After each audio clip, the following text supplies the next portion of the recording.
In the beginning, before the sun had ever touched the horizon, and before the first spark of light pierced the endless darkness, there was nothing but a vast, infinite sea. This was Nun, the primordial waters, the formless, timeless expanse from which everything would eventually arise. The ancient Egyptians believed that in this sea of chaos, all creation began, and everything that followed was birthed from the waters of Nun, in a way that was far removed from the violent and thunderous beginnings found in many other myths. Here, the creation of the world was a quiet, deliberate act that stretched across eternity, setting the stage for the gods and the world they would shape. Out of these infinite waters, where time and space did not yet exist, rose the first god, Atum. He was not created by any other being, nor did he emerge from a pre-existing world. Atum was unique in that he came into being by his own will, an act of self-creation that set him apart from the gods of other cultures. Where other mythologies speak of the gods' origins through families or divine unions, Atum's birth was one of solitary emergence. This self-generation hinted at a deep, almost mystical truth within Egyptian thought. Creation did not happen by mere chance or external cause, but by the conscious will of a singular force, a will that would shape everything that came after. Atum, in his solitary state, did not live in stillness but in a space of untapped potential. His first action was a simple, yet deeply significant one. He gave birth to two deities, Shu and Tefnut, through his own body. Some myths say he did this by spitting, others suggest he sneezed. Either way, the act of creation was intimate, born of Atum's own essence.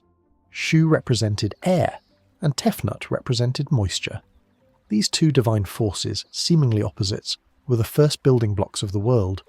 They brought into existence two fundamental elements, dry and wet, light and dark, that would become central to the Egyptian understanding of the world. Shu, the air god, symbolized the element that separated the earth from the heavens, while Tefnut, goddess of moisture, represented the life-giving force of water. The duality of their nature, one dry, one wet, symbolized the balance that the Egyptians believed to be the cornerstone of the universe. This balance, once disrupted, would bring about chaos, but as long as Shu and Tefnut existed, there was harmony. The birth of these two gods from Atum marked the first meaningful division in the universe, moving from chaos to order. As Shu and Tefnut matured, they began their own act of creation. Their union gave rise to Geb, the god of the earth, and Nut, the goddess of the sky. Geb, the earth, lay beneath, while Nut, the sky, arched above. The separation of these two, the earth and the sky, was not natural but an act of divine intervention. Their father, Shu, was tasked with holding them apart. The myth explains that he stretched his arms high, pushing Nut away from Geb to create the space between the earth and the heavens, allowing the cosmos to form. In this way, the physical world we recognize today, earth beneath and sky above, was born from divine will, and it was a fragile balance that required constant protection. In Egyptian myth, these gods were not just abstract forces, they were living, breathing representations of the world around the Egyptians. Geb, lying on the earth, symbolized the land and everything it held, forests, rivers and mountains. Nut, on the other hand, was the sky that enveloped all, stretching from horizon to horizon, covering all that was seen and unseen. Their separation, held in place by the will of Shu, created the space for life to thrive. But this separation also represented something greater. It symbolized the eternal struggle to maintain order in a world on the brink of chaos. With the foundation of the earth and the sky established, the world seemed on the brink of taking its full shape, but there remained a question, one that would remain at the heart of Egyptian philosophy for ages. Why did Atum choose to create in the first place? What was the catalyst for this divine will? Unlike other creation myths, where gods create in response to some external force or conflict, the Egyptian myth suggests a quieter, more introspective act of creation. It seems as though Atum was not reacting to anything, but instead creating out of a deep existential need to shape the void around him. But was it a divine necessity, or simply the natural inclination of a god to give form to the shapeless, purpose to the formless? The answer, it seems, lies in the very fabric of creation itself. Creation, in the Egyptian worldview, was not a one-time act, but a continuous force that had to be maintained. As the gods began to take their places in the world, Geb holding the earth beneath, Nut stretching the heavens above and Shu's air filling the space between. They were not simply forming the physical world, they were setting in motion the order of the universe, and this order, this Ma'at, would become the cornerstone of Egyptian thought. The balance between opposing forces, life and death, light and dark, creation and destruction, was central to their beliefs. But as we turn the page in this tale of the birth of the cosmos, we must wonder, if Atum's act of creation was born out of his will, then where does human will fit into this grand scheme? Did the ancient Egyptians believe that the same divine impulse that created the world could be wielded by humans? And if so, what does that say about the relationship between the gods and humankind? The ancient Egyptians might have believed that the world was created from divine thought, but their understanding of creation went far beyond mere origin stories. It was about order, and the constant effort to maintain that order in a world teetering on the brink of chaos. The gods were not distant beings, but participants in an eternal struggle for balance. The separation of Geb, the earth, and Nut, the sky, was not merely a physical act but a cosmic event that marked the beginning of the world's eternal balance. As the earth lay still beneath and the sky stretched out above, the world was finally ready for life to emerge. This act of divine intervention, where Shu, the god of air, held apart his children, was a necessary intervention to keep chaos at bay. Without this separation, the world would have remained a place of constant disorder. Earth and sky locked in an eternal embrace, preventing the fertile ground of Egypt from being cultivated and the heavens from being explored. But the world that emerged from this divine separation was not static. It was a world in flux, constantly shifting between harmony and disorder, light and darkness, life and death. For the ancient Egyptians, the creation of the world was only the beginning. Now that the earth had been separated from the sky, the question of what came next was central. How would the world's inhabitants, humans, animals, and gods, find their place in this newly ordered space? As the gods continued to create, they were not simply shaping the physical world but introducing forces that would maintain the delicate balance of life. The gods themselves were not removed from the workings of the universe. They were its custodians, guiding the forces of nature and human affairs. Ra, the sun god, would rise each day to bring light and warmth to the earth. He was not simply a symbol of the sun, but of the vital life force that sustained all living things. Ra's journey through the sky was more than just the rising and setting of the sun. It represented the cycle of life itself: birth, growth, death, and rebirth. The Egyptians believed that Ra's journey across the heavens each day was a perilous one. As he sailed through the sky, he was pursued by the forces of chaos, personified by the serpent Apep, who sought to swallow Ra and plunge the world back into darkness.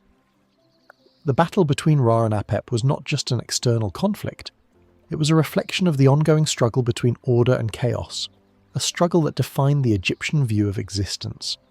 Every day, Ra's victory over Apep brought the promise of another day of light and life. But if Ra were ever to fail in this battle, the world would fall into darkness and disorder.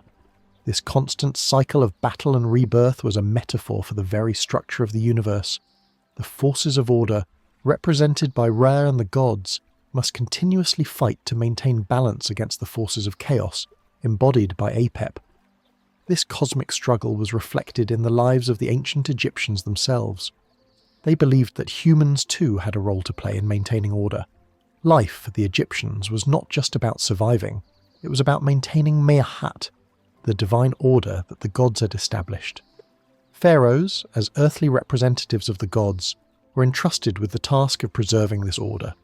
Their role was to ensure that the laws of the gods were upheld and that harmony between the human world and the divine realm was maintained. The pharaoh was not a god himself, but he was believed to be divinely chosen to govern and mediate between the gods and the people. Through the pharaoh's leadership, the forces of Ma'at were kept in balance, ensuring the prosperity of the land and its people. But the question that arose from this divine struggle, both cosmic and earthly, was one of profound significance. Could the balance of the world ever truly be maintained, or would chaos inevitably return to swallow all? The Egyptians believed that the forces of chaos were always lurking, just beyond the horizon, waiting for a moment of weakness.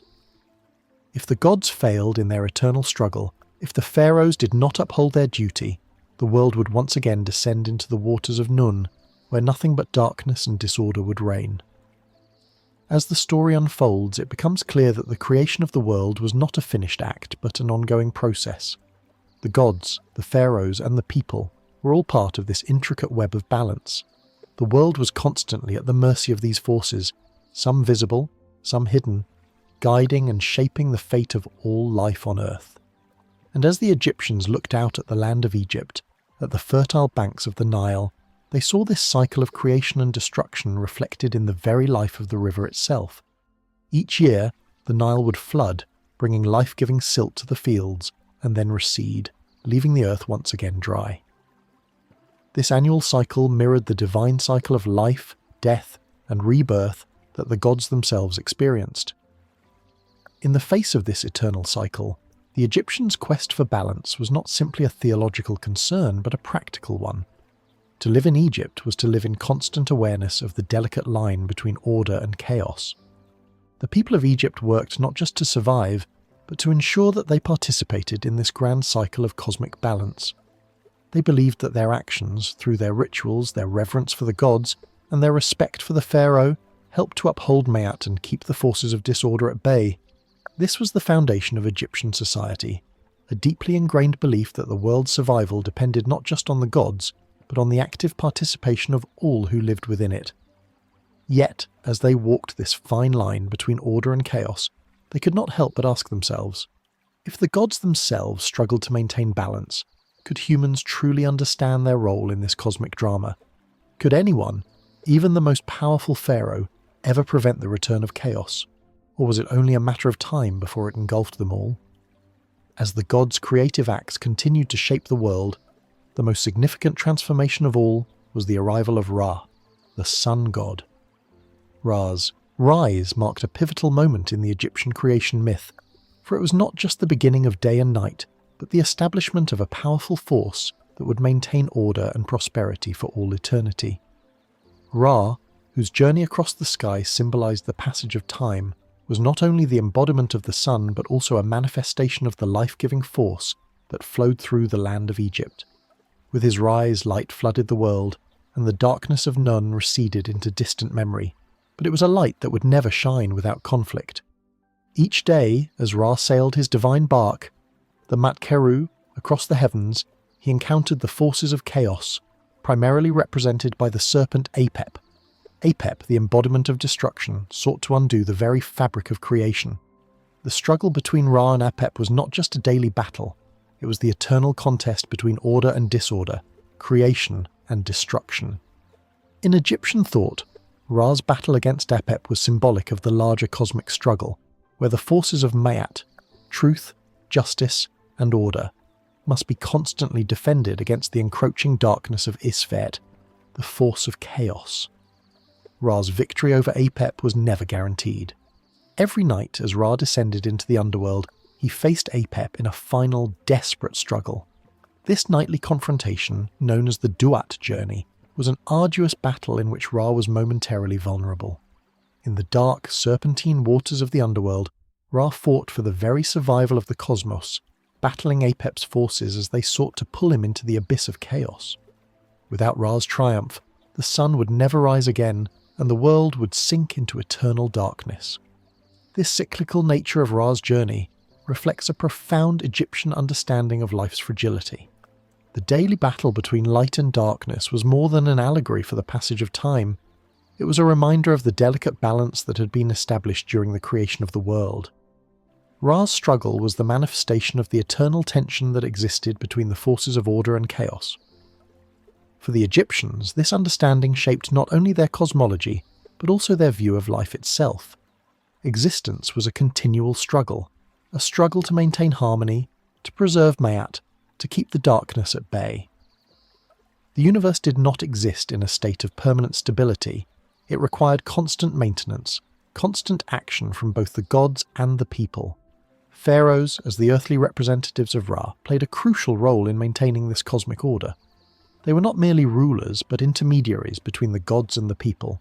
Their duty was to uphold Ma'at and ensure that the world remained in harmony.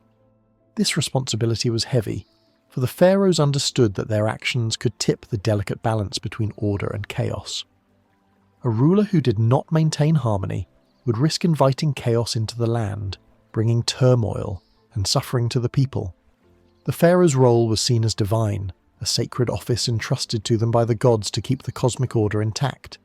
Yet, even as Ra and the pharaohs worked tirelessly to maintain Ma'at, there lingered the awareness that the forces of chaos were never truly defeated.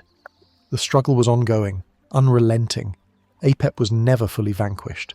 The serpent would return each night, just as Ra would rise again the next day. This eternal return, the constant cycle of light and darkness, creation and destruction, was central to the Egyptian worldview. There was no final victory over chaos, only an endless striving to keep it at bay. In the face of this eternal struggle, one must ask, what did the Egyptians believe was the ultimate purpose of this cosmic battle? Was it merely to preserve the world as it was, or was there a deeper, more profound meaning behind the constant confrontation with chaos? Perhaps, as the Egyptians believed, the very act of maintaining balance, of continually fighting the forces of disorder, was the purpose itself. In a world where stability could never be taken for granted, the Egyptians understood that their survival, both as individuals and as a society, depended on their ability to participate in this ongoing struggle. The myth of Ra's daily journey and his nightly battle against Apep served as a model for the lives of the Egyptians. It was not enough to simply exist. One had to actively engage in the maintenance of Ma'at. Whether through their rituals, their work, or their governance, the people of Egypt understood that they were part of a larger cosmic drama, and their actions had consequences. Life, for them, was a matter of alignment with the divine order, of following the paths set forth by the gods, and of striving to maintain the balance between light and darkness. As the sun rose each day, bringing with it the promise of new life and new opportunities, the Egyptians were reminded of the eternal cycle they were a part of, but they were also reminded that the world could easily fall back into darkness, that chaos was always lurking, waiting for a moment of weakness. And so the struggle continued, not just for the gods, but for all who lived in Egypt. Would the world ever be free of the forces of chaos, or would they forever linger just beyond the edge of the horizon? And in the end, was it the gods alone who fought to keep order, or was it the people too who played a crucial part in maintaining the cosmic balance? In the fertile lands of ancient Egypt, where the mighty Nile River carved its path through the heart of the desert, the gods ruled with divine authority. Among them was Osiris, one of the most revered gods in Egyptian mythology, whose story transcended mere legend and became integral to the identity of Egypt itself. Osiris, the son of Geb and Nut, was a god destined for greatness from the moment of his birth. He was not only the god of fertility, agriculture, and the harvest, but also the ruler of the living, a king who would guide Egypt with wisdom and justice. From his early years, Osiris was seen as a force of order, a bringer of prosperity to the land. He was a wise and fair ruler, beloved by his people. His reign ushered in a period of peace and stability in Egypt. Under Osiris's leadership, the Egyptians learned the importance of agriculture and the rhythms of the natural world. It was during his reign that the Nile's annual flooding, which brought fertile silt to the fields, was tied to Osiris's favour. He taught the people to cultivate the land, ensuring that Egypt would be able to feed and sustain its population. In many ways, Osiris was seen as the embodiment of the land itself, a god who made the desert bloom with abundance. However, as Osiris ruled, his brother Set, the god of chaos and disorder, grew envious of Osiris's power. Set, always a force of opposition, believed that the order Osiris had created threatened his own dominion of disorder and chaos. This fundamental conflict between Osiris and Set was more than just a family dispute. It symbolized the eternal battle between life and death, order and chaos, creation and destruction. Set's jealousy would eventually drive him to commit an act that would change the course of Egyptian mythology forever. As Osiris's reign continued, Set concocted a plan to rid himself of his brother and seize the throne of Egypt. One day, Set invited Osiris to a grand banquet, during which he presented a magnificent chest, intricately decorated and designed to fit Osiris's body perfectly. Set, knowing his brother's trust and kindness, promised that whoever could fit into the chest would be gifted with riches and power. In a moment of unsuspecting ease, Osiris lay down inside the chest. Set, seizing the opportunity, slammed the lid shut and sealed it with nails, casting Osiris into the Nile where the waters carried him away. The loss of Osiris was catastrophic for the world, for with his death came a flood of sorrow and mourning that swept across Egypt. The land, which had once flourished under Osiris's reign, now withered. The people wept, as did the gods, for Osiris was not only their king, but a symbol of life's continuity.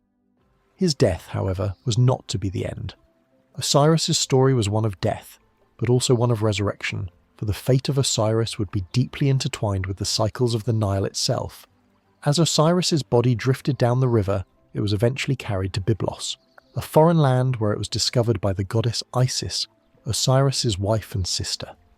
Isis, filled with grief and determination, sought to restore Osiris to life. With the help of her magical powers and her sister Nephthys, as well as the wisdom of the god Anubis, Isis mummified Osiris's body and performed a sacred ritual. Through this act, Osiris was temporarily revived, long enough to conceive a child, Horus, who would become central to the mythology of Egypt and its future. The resurrection of Osiris is deeply symbolic. It represents not only the rebirth of the god, but the very cyclical nature of life and death, a theme that ran through every facet of Egyptian society. The floodwaters of the Nile, which would recede and return with each season, mirrored this divine resurrection. The Egyptians viewed the return of Osiris as the return of fertility to the land. In essence, Osiris's death and resurrection were metaphors for the agricultural cycles that sustained Egypt. But as Osiris's rebirth brought hope to the world, the question remained: what would become of the land now that Osiris was not among the living? Would his kingdom fall to chaos? Would Set claim the throne forever? And if Osiris had been resurrected, what would it mean for the people who once relied on his rule? After Osiris's tragic death, Egypt was plunged into a period of mourning and instability. But the story of Osiris did not end with his death. It was the birth of his son, Horus, that would eventually give hope to the land. Isis, Osiris's devoted wife, had managed to conceive Horus during the brief moment when Osiris was temporarily revived. Horus, though an infant at the time of his father's death, was destined to avenge his father and reclaim the throne of Egypt from the clutches of Set. Horus, as a child, was hidden away by his mother in the papyrus swamps of the Nile Delta, where he could be protected from Set's malevolent forces. For years, Set, who had taken control of Egypt, ruled with cruelty and violence. His reign was a time of chaos, as the land withered under his tyrannical rule. The people who had once flourished under Osiris's just reign now suffered. But Horus's destiny was clear. He was the rightful heir to the throne, and it was his fate to confront Set and restore order to the land. As Horus grew, he became a fierce and determined warrior, imbued with the divine power of both his father and mother. Horus was not only a symbol of the divine right to rule, but also a figure of renewal, much like the annual flooding of the Nile that brought life back to Egypt after the droughts. As a young man, Horus began his campaign to reclaim his father's throne, and his struggle with Set would become one of the most famous and enduring stories in Egyptian mythology. The conflict between Horus and Set was not simply one of physical battle, but a battle for legitimacy and the balance between order and chaos. Set, a god of storms, chaos, and the desert, had used every trick in his arsenal to maintain control over Egypt. The rivalry between Horus and Set became an all-encompassing conflict, with battles not only in the physical world, but also in the spiritual and cosmic realms. Horus's quest was to prove his right to rule through courage, wisdom, and the divine guidance of his father, Osiris. Meanwhile, Set sought to disrupt this balance, using deceit, violence, and trickery to thwart Horus at every turn. One of the most famous episodes of this rivalry was the series of contests and challenges between Horus and Set, which would determine who was the rightful king of Egypt. These contests were not simply tests of strength, but tests of character. In one instance, Horus and Set took part in a boat race across the Nile. Set, using his cunning, sabotaged Horus's boat, while Horus, with his divine strength and determination, was able to outwit Set and reach the finish line first. Despite his victory, Horus's challenges were far from over. Set's schemes were relentless, and he would stop at nothing to maintain his hold on Egypt. However, Horus's victory was not without sacrifice. The battle between Horus and Set came to symbolize the eternal struggle between good and evil, order and chaos, life and death. For Horus, this was not merely about reclaiming the throne, it was about restoring balance to a world that had been thrown into disarray by Set's usurpation. Each challenge was a step closer to the restoration of Ma'at, the divine order that had been shattered by Set's reign. But the struggle did not end with one victory or another. Instead, it continued to ebb and flow, reflecting the nature of Egyptian belief, that balance was something that had to be continuously maintained, not something that could be won once and for all. Even after Horus succeeded in defeating Set in battle, the real challenge was not just about taking the throne, but ensuring that the forces of chaos would never again seize control of the land. Yet, despite Horus's ultimate triumph and his ascension to the throne, the question remained, would the forces of Set, the ever-present spectre of chaos, truly be gone? Had Horus defeated Set forever, or was the battle destined to continue, generation after generation, as long as Egypt existed? The resolution of Horus's story was not the end of the battle, but a symbol of the eternal, unyielding fight to uphold the order of the world. For the Egyptians, Horus's victory was a reflection of their own struggle for harmony in life, a daily effort to maintain Ma'at and keep the forces of chaos at bay. Horus was not only a god of the past, he was a symbol for every pharaoh who would ever reign, a constant reminder that the divine right to rule came with an unrelenting responsibility to maintain balance in the world. As Horus took his rightful place as ruler of Egypt, it was not just a victory for him or for Osiris's legacy. It was a victory for the very essence of Egyptian civilization, the belief that order could be restored, that the forces of chaos could be repelled, and that life, in all its fleeting nature, was worth defending. But even as Horus ascended the throne, the question lingered. Would Egypt remain in balance forever? Could the forces of chaos be kept at bay? Or would there always be another battle, another ruler, and another challenge for the gods of Egypt to face? In the end, the victory of Horus was only a single chapter in the ongoing saga of the gods, a reminder that the struggle for order and balance is eternal. After Horus's victory over Set and his eventual ascension to the throne of Egypt, the balance of the world seemed to be restored. Order had triumphed over chaos, and the lands once again flourished under the rule of a rightful king. Yet, as the Egyptians knew all too well, this victory, though monumental, was but a fleeting moment in the endless cycle of life and death that governed the universe. The gods may have prevailed, but the journey of Osiris was not truly over, because Osiris, unlike any other god, was not just a god of life and fertility. He had become a god of death and the afterlife, embodying the eternal cycle of renewal and resurrection. In death, Osiris transcended his earthly role as a king. His death marked the end of one era, but his resurrection, and the journey that followed, transformed him into the ruler of the underworld. His kingdom now lay beyond the physical world in Duat, the realm of the dead. The Egyptians believed that death was not an end but a transition, and Osiris, as lord of the underworld, became the guide for soul-seeking passage to the afterlife. In this sense, Osiris was not just a symbol of agricultural rebirth, but of the eternal cycle of life and death that they believed permeated every aspect of existence. But this was not simply a role Osiris had assumed in the realm of myth. To the people of Egypt, his reign in the afterlife represented the hope of immortality. His resurrection showed that death was not to be feared, but understood as part of a divine cycle. Every year, as the Nile flooded and nourished the earth, Osiris's death and resurrection symbolized the agricultural cycles that brought life back to the land after a period of dormancy.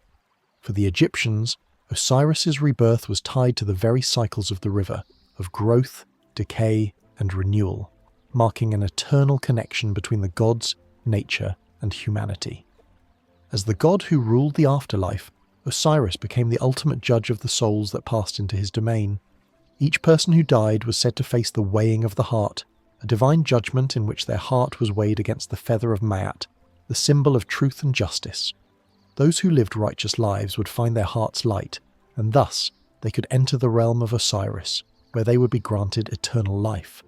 But those whose hearts were heavy with sin would be devoured by the beast Amit, sentenced to a fate of oblivion. This belief reinforced the notion that Osiris was not just a god of death, but of justice, providing a moral compass for the living as they prepared for their inevitable journey into the afterlife. The reign of Osiris in the afterlife became a cornerstone of Egyptian religious thought, as every individual faced the reality of their own mortality. The rituals, prayers, and tombs built for the dead were not merely about honouring the deceased, but about ensuring that they were prepared for their judgment and eventual passage into the next life. This connection between Osiris and the afterlife became central to the Egyptian worldview. Death was not an end, but a necessary transformation, a part of the cosmic order that governed both the living and the dead. However, despite the grandeur of Osiris's eternal reign, his story, like all Egyptian mythology, raises an inevitable question. If death and rebirth were so deeply ingrained in the fabric of Egyptian life, how did the people view their own personal immortality? Was there any way for an individual, beyond the pharaohs, to achieve a kind of spiritual permanence? The Egyptians, in their reverence for Osiris, did not just focus on the god's power over the dead, but also on the possibility of becoming one with him. For the people, the journey through life was about more than simply surviving. It was about living in accordance with Maat and ensuring that when they died, their souls would be worthy of Osiris's realm. And thus the question lingers, did the Egyptians truly believe that through devotion to the gods, through their rituals and through their moral actions, they could achieve a form of immortality akin to that of Osiris? Could they, like their beloved god, rise from death and live eternally in the afterlife? The very foundation of Egyptian culture was built upon this belief. It was the hope of rebirth, the promise of eternal life, and the assurance that the cycle of death and a life would continue forever. In this way, the legacy of Osiris transcended the realm of myth and became a living part of Egyptian identity. Yet even as Osiris's story provided the foundation for the Egyptians' understanding of death, one final question remains. How did this belief in the afterlife shape not only their religious practices but their daily lives? Was the search for immortality and the hope of eternal life the true driving force behind Egypt's monumental achievements? Or was it something deeper, something that tied the very nature of their civilization to the eternal cycle of life and death that Osiris represented? The story of Osiris reminds us that the past is never truly gone. It lives on in the stories we tell, the beliefs we hold, and the actions we take. For the ancient Egyptians, Osiris was not just a myth. He was a symbol of everything they valued: life, death, justice, and the hope of resurrection. Among the vast pantheon of Egyptian gods, few were as revered or as powerful as Isis. She was the sister and wife of Osiris, the mother of Horus, and a goddess whose influence extended far beyond the boundaries of the Nile River.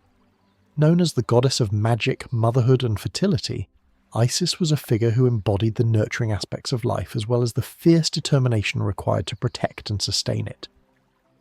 Her role in Egyptian mythology transcended the realms of the divine, for she was not only the protector of the pharaohs but also the ultimate embodiment of life's sustaining force. Isis's origins are as unique as her power. She was born from the union of Geb, the god of the earth, and Nut, the goddess of the sky, just like her brothers Osiris, Set, and Nephthys. While her brothers played critical roles in the celestial order, Osiris as the god of life and death, Set as the god of chaos and disorder, Isis was distinct in her affinity for healing, magic, and maternal protection. From the moment of her birth, Isis was destined for greatness, and her influence would span both the mortal and divine worlds. Isis's magical powers were unlike those of any other deity. It was said that she possessed the knowledge of all spells, having learned the secrets of the universe from Thoth, the god of wisdom and writing. This knowledge made her not only a sorceress of great skill, but also a healer capable of curing disease and restoring life. She was revered as a protector of the weak, the sick, and the vulnerable, her nurturing qualities extending far beyond her role as a mother. But it was not only her nurturing and protective nature that made her significant. Isis was also a goddess of transformation. She could reshape reality itself, altering the very fabric of existence when necessary. It was her magical abilities that played a central role in the resurrection of her husband Osiris, following his tragic death at the hands of Set. When Osiris was murdered, his body dismembered and scattered across Egypt, it was Isis who sought to reunite his pieces and restore him to life. Her determination and devotion to Osiris were unparalleled, and her magical powers allowed her to reassemble the scattered pieces of his body and breathe life back into him, albeit for a short time. This act of resurrection was not just a demonstration of Isis's power, but also a profound symbol of the eternal bond between life and death, a bond that transcended the boundaries of the mortal realm. But Isis's magic was not limited to the realms of life and death alone. As the mother of Horus, the divine son of Osiris, she played a central role in the defense and nurturing of the future of Egypt. Horus, as the rightful heir to the throne, was both a symbol of hope and renewal for Egypt, and it was Isis who ensured his safety and well-being during his childhood, hiding him from Set's wrath. In doing so, she demonstrated that her role was not merely that of a passive figure, but a fierce protector of the divine order. Isis's maternal instincts were as strong as her magical powers, and her devotion to Horus was absolute. In many ways, Isis was the embodiment of what it meant to be a mother, both tender and fierce, gentle and powerful. Her influence over the lives of the Egyptian people was profound. She was invoked in times of need, whether to ensure the fertility of the land, the protection of children, or the healing of illness. Temples dedicated to Isis were constructed all over Egypt, and her image was found in homes, ensuring that her presence was always near. As the goddess of motherhood, magic, and healing, she represented the very essence of Egyptian society: family, care, and the interconnectedness of life's cyclical nature. But even as Isis's magic was a force of healing, protection, and transformation, one question persists. What was the source of her immense power? How did this seemingly benevolent goddess, who offered so much to her people, gain such mastery over the forces of life and death? Was her power simply a gift from the gods, or was there something deeper, an ancient, primordial force within her that gave her the ability to shape the world around her? This mystery lies at the heart of Isis's mythos. It was not just her magical knowledge that made her powerful, but her intimate connection to the very forces that govern the universe, the forces of creation and destruction, of life and death. And so, as Isis's story unfolds, the question becomes, what does it mean to wield such power? For Isis, the answer was clear. Her magic was not something to be used for personal gain, but for the greater good. It was a force she used to heal, protect, and preserve life, even in the face of insurmountable odds. As the Eternal Mother, Isis demonstrated that true power was not in domination, but in compassion and the relentless will to preserve balance in a world full of uncertainty. The most profound chapter in Isis's story begins with the tragic death of her beloved husband, Osiris. Set's brutal murder of Osiris and his subsequent dismemberment and scattering across the land left not only Egypt but the divine order in chaos. It was Isis, with her unparalleled magical abilities and relentless devotion to her family, who took on the impossible task of restoring Osiris to life. This quest would define her as the ultimate sorceress and a symbol of rebirth and transformation. The journey to retrieve Osiris's body was not one of mere physical endurance, but of deep spiritual significance. After Osiris's body was cast into the Nile, it was carried to the far-off lands of Byblos, where it became ensnared in the roots of a great tree. This tree in turn grew around the body of Osiris, encasing it in a protective embrace, transforming the once ordinary tree into something divine. Upon hearing of the location of Osiris's body, Isis set out on a perilous journey to retrieve it. Her journey was one of grief and determination, for not only had she lost her husband, but Egypt itself had lost its rightful king. The land, once fertile under Osiris's reign, was now barren and desolate, symbolizing the cosmic disruption Set's actions had caused. Isis's love for Osiris was so profound that she would stop at nothing to see him restored, no matter the trials or sacrifices she had to make. Upon finding the body of Osiris in Byblos, she wept and mourned for days, but her sorrow soon gave way to action. Using her powerful magic, Isis was able to restore Osiris's form by mummifying his body. This act of mummification symbolized not just the preservation of the physical body, but also the eternal preservation of Osiris's essence. Through this process, Osiris was not simply being made whole again. He was being reborn, in a sense, to continue his journey as the ruler of the underworld and the god of the afterlife. However, Osiris's restoration was not meant to last forever. He was not brought back to life in the way that Horus would live as a ruler of the land. Instead, his resurrection served a deeper, more symbolic purpose: to become the god of death and the afterlife, ensuring that those who died would have a safe passage into the realm of the dead. In this way, Osiris's transformation was both a literal and figurative journey. His story became a model for the Egyptian understanding of life, death, and resurrection, themes that were deeply ingrained in their culture. But Osiris's return to life also marked a pivotal moment for Isis herself. Not only had she succeeded in resurrecting her husband, but she had also reasserted the sacred order of the world. By restoring Osiris, Isis ensured that the cycle of death and rebirth could continue, that life could be sustained even in the face of overwhelming loss. Yet, this act also cemented Isis's role as the most powerful magical force in the Egyptian pantheon. She was no longer just the devoted wife and mother. She was the divine sorceress, whose power could change the course of the cosmos itself. Her magical abilities were now viewed as central to Egypt's survival and prosperity, as she was seen as the keeper of the secrets of life, death, and the afterlife. Her power, however, was not wielded solely for personal gain or revenge. Isis's magic was used to heal, protect, and preserve life. She was called upon during times of illness or suffering, and her image could be found in temples across Egypt, a constant reminder that the gods were ever present and ever watchful. Isis's influence extended far beyond the bounds of her immediate family. In the grand narrative of Egyptian religion, she embodied the sustaining forces of life itself. While Osiris ruled over the dead and Horus represented the living, it was Isis who bridged the two realms. Her powers were not limited to the physical world, they encompassed the spiritual world, making her one of the most revered and universally loved deities in Egyptian history. Yet, as Isis restored Osiris and established her power as a protector and healer, she was also faced with the constant challenge of maintaining balance. The forces of chaos, embodied by Set, had not been fully vanquished.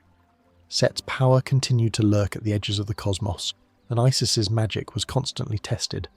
Each new generation of pharaohs would be confronted with the need to uphold Ma'at, the divine order, and it was Isis's example of perseverance and devotion that would guide them.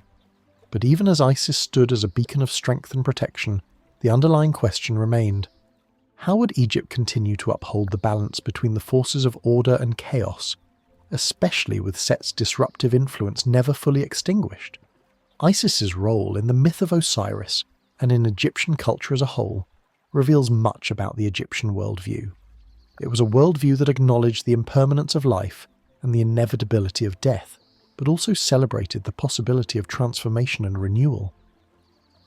The story of Osiris's death and resurrection, facilitated by the love and magic of Isis, was a powerful symbol of hope, a message that even in the darkest moments, there was always the possibility for life to return, for balance to be restored. This myth raised another question that would resonate through Egyptian thought for generations. What does it mean to be truly immortal? For Isis, immortality was not achieved through the defeat of death itself, but through the continuous renewal of life.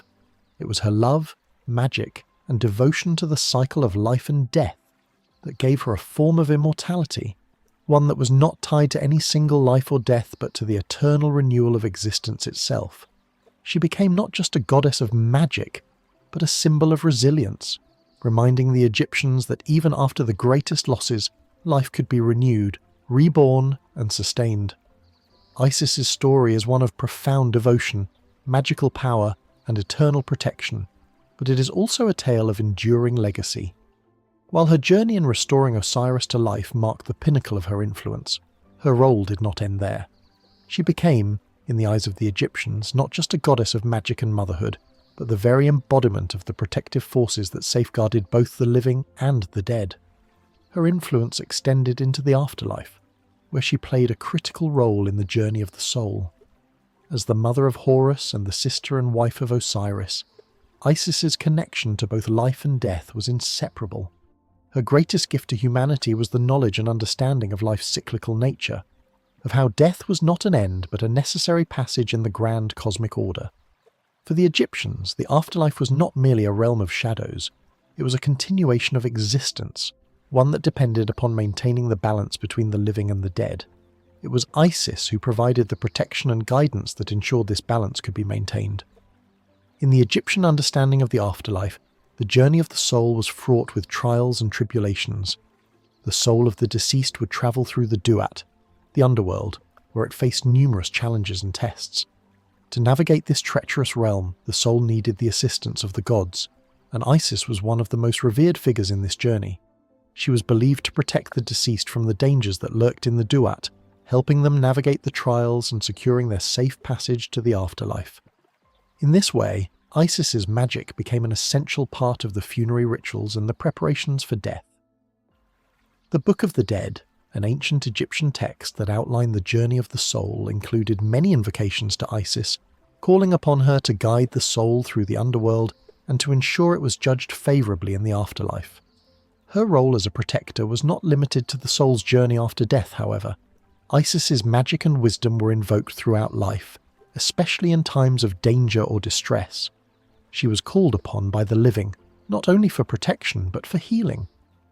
Isis was known as a goddess of medicine, and was often invoked by those suffering from illness or seeking cures. Her powers were seen as both restorative and transformative, capable of bringing peace and health to those who were troubled. The Egyptians believed that Isis could heal the body, calm the mind, and soothe the spirit, making her one of the most accessible and beloved deities in Egyptian culture.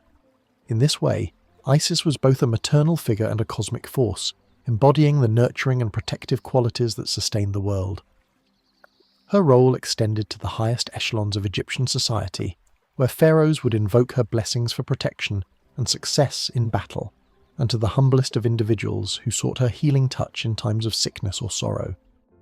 The concept of Isis as a universal mother figure transcended her individual familial roles, making her one of the most widely worshipped deities across Egypt and beyond.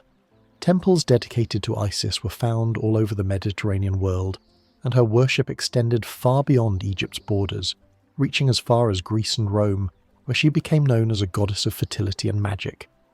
But even as Isis became a symbol of life and transformation, there was an inherent awareness of the balance she helped maintain. Her power, though vast and encompassing, was always in service of a greater cosmic order. Her ability to protect and heal, to bring about resurrection and transformation, was always tied to the maintenance of Ma'at, the divine truth, balance, and justice. Isis's magic, while powerful, was not a tool of destruction or chaos. It was a force that worked to restore order and preserve harmony, not just for the living, but for the dead as well. This focus on balance is what makes Isis's legacy so enduring. While many of the gods in Egyptian mythology are associated with specific aspects of the world, Ra with the sun, Osiris with the afterlife, Set with chaos, it is Isis who is the thread that connects all realms. She is the goddess of transformation and continuity, the one who ensures that the cycle of life and death remains unbroken. Her role as a mother, a sorceress, and a healer ties her directly to the essence of what it means to be human. In both life and death, the Egyptians saw themselves as part of a cosmic dance, one that required guidance, protection, and the balance that Isis embodied. As the centuries passed and the age of the pharaohs gave way to foreign invaders and changing times, Isis's influence only grew. She became a figure of universal worship, transcending the boundaries of Egypt and becoming one of the most revered deities in the ancient world. Her temples were built in cities across the Mediterranean, and her influence can be seen in the iconography and mythology of civilizations far beyond Egypt's borders. Yet, even as her story spread and evolved, the core of her legacy remained unchanged. Isis's magic, her nurturing power, and her devotion to both the living and the dead endured because they were tied to the very essence of life itself. The message of Isis was clear, that transformation, healing, and balance were not only possible but essential to the human experience. Her story is one of resilience, of enduring through both life's challenges and the inevitable passage of time. In the end, Isis's eternal role as the goddess of magic, motherhood, and protection symbolizes the ultimate triumph of life over death, of order over chaos. Her legacy is a testament to the enduring power of love, devotion, and the never-ending cycle of renewal that defines both the gods and the people of Egypt. But as we reflect on her story, we must ask, if Isis's magic could transform the world, could it also transform us? What does her role as a protector and healer teach us about our own capacity to heal, protect, and nurture those around us? In the grand cosmic cycle, is it not also the human soul that plays its part, striving for balance, for renewal, and for the eternal cycle of life that Isis so powerfully embodies? In the ancient land of Egypt, where the sun's rays touched the earth more directly than in many other lands, the sun god, Ra, was revered above all others. Ra was the central figure in Egyptian mythology, embodying not only the physical sun but the very principle of creation itself. His journey across the sky each day was seen as the passage of life, from birth to death, and ultimately to rebirth. Ra's power was seen in the rising of the sun each morning, in the warmth that nurtured the crops along the fertile banks of the Nile, and in the harsh midday heat that could scorch the earth. To the ancient Egyptians, Ra was not merely a god, he was the source of all life, the giver of light, the one who illuminated the earth and all that it contained. The myth of Ra's creation is intertwined with the very foundation of Egyptian cosmology. According to the most widely accepted version of the myth, Ra emerged from the primeval waters of Nun, the chaotic and formless abyss that existed before creation. From this void, Ra arose as the first god, taking on the form of the sun itself. He did not appear gradually or in stages. Ra was an act of pure self-creation, an embodiment of divine will that allowed the world to take shape from nothingness. As the sun rose over the horizon each day, it was Ra's journey from the east to the west that marked the passage of time, shaping the natural rhythms of the world. From Ra's self-creation, the world began to take form, and through his power, the elements of life were created. Ra is often depicted as a god with the body of a man and the head of a falcon, crowned with a solar disk encircled by a serpent. This imagery reflected both his omnipotence and his dominion over the heavens. He ruled from the heavens above, overseeing all creation. As the god of creation, Ra gave birth to the other gods and goddesses who would go on to shape the world. His first creations were Shu, the god of air, and Tefnut, the goddess of moisture, whose offspring Geb and Nut would separate the earth and the sky, giving the world its shape. Through his power, Ra created not only the gods but also the forces that governed the universe. As Ra's reign continued, his role became more complex. He was seen not only as the god of the sun but as the ultimate ruler of both the heavens and the earth.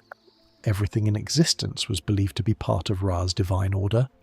This included not only the gods and goddesses but the kings of Egypt as well. Pharaohs, the living embodiments of Ra on earth, were seen as his direct representatives, chosen by Ra to govern the land and maintain Ma'at, the divine order and balance of the universe.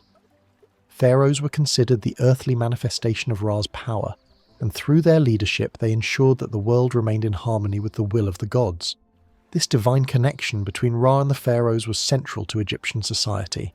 Pharaohs were not simply political rulers, they were considered divine figures who held their power directly from Ra. The title of pharaoh was not just a political one, it was a religious title, signifying that the ruler was divinely ordained to rule over Egypt. As such, the pharaoh's duties went far beyond administering the state.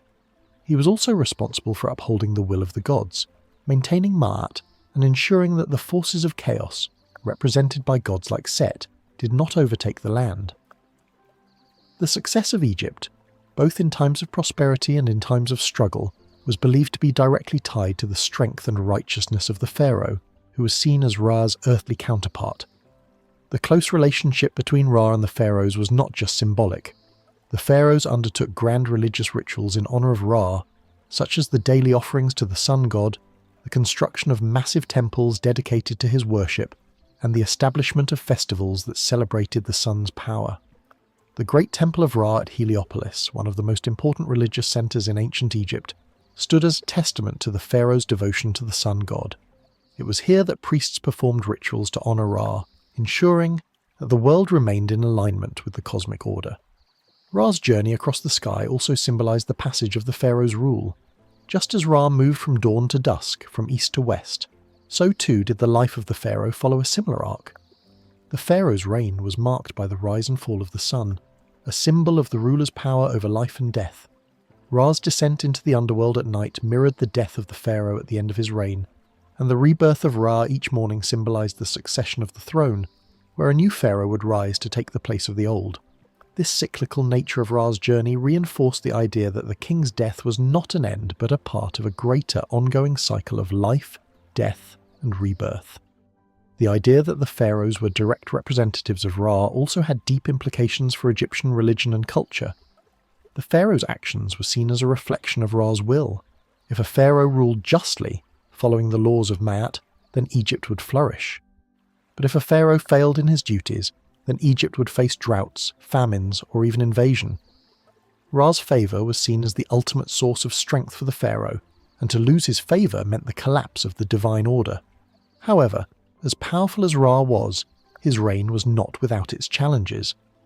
There were moments in Egyptian history where the balance of power shifted, where the forces of chaos seemed to overtake the forces of order. The rise of new gods, such as the sun god Aten during the reign of Akhenaten, represented a momentary shift in the religious landscape of Egypt. Akhenaten's attempt to shift the focus of Egyptian worship from Ra to Aten, the sun disk, was a direct challenge to the established order and the supremacy of Ra. This brief period of religious upheaval eventually ended with the return to the worship of Ra and the reinstatement of the traditional gods. Even in these moments of uncertainty, however, Ra's legacy as the creator and sustainer of life could not be diminished. The gods of Egypt may have been many, but Ra remained at the heart of the divine hierarchy. His power was eternal, and the sun's journey across the sky was a constant reminder of his divine presence in every aspect of life. Ra's influence over Egypt, both in the past and the future, was undeniable. His connection to the pharaohs as their divine progenitor ensured that the world of Egypt would remain aligned with the forces of Ma'at, as long as the pharaohs upheld their divine duties. The legacy of Ra endures not only in the temples and pyramids that dot the Egyptian landscape, but in the very understanding of life and the cosmos that defined ancient Egyptian civilization. As the sun rose each morning, so too did the hope that the world would remain in balance, with the power of Ra guiding it forward. Ra's light illuminated not just the land of Egypt, but the very path of civilization itself. Ra's reign as the sun god was not one of mere light and prosperity. His journey through the sky, from dawn to dusk, symbolized a much deeper, more profound cosmic battle, the eternal struggle between order and chaos. While Ra's radiance brought warmth and life, the darkness he fought against was just as significant in the Egyptian worldview. For the Egyptians, chaos was a living force, often represented by the serpent Apep, a creature of enormous power who sought to swallow the sun each night and plunge the world into eternal darkness. Ra's nightly journey into the underworld, where he travelled through the Duat, was seen not only as the descent of the sun but as a necessary battle to restore cosmic balance. The underworld, known as the Duat, was the realm where souls of the dead travelled to face judgment, but it was also a place filled with dangers and monstrous creatures, chief among them Apep. Each night, as Ra descended into the Duat, he was pursued by Apep, who represented chaos, destruction, and the forces of darkness. It was through his power and wisdom that Ra was able to defeat Apep time and again, ensuring that the sun would rise once more and the forces of chaos would be kept at bay. This battle between Ra and Apep was not just a physical confrontation, but a spiritual one. Apep, in his desire to engulf Re and bring about the end of the world, represented the darker side of existence, the chaos that lurked beneath the surface of the cosmos, threatening to unravel the very fabric of reality. Ra's ability to overcome Apep each night was symbolic of the struggle that faced both the gods and the people of Egypt, the constant need to maintain order in the face of entropy. Without Ra's daily victory over Apep, the world would fall into a state of disarray. The cycle of life and death would cease, and all would be lost to darkness. The fight between Ra and Apep became a central theme in Egyptian religion, representing the balance between light and darkness, life and death, and order and chaos. For the ancient Egyptians, the victory of Ra over Apep was not just a mythological event, but an allegory for the very survival of the world.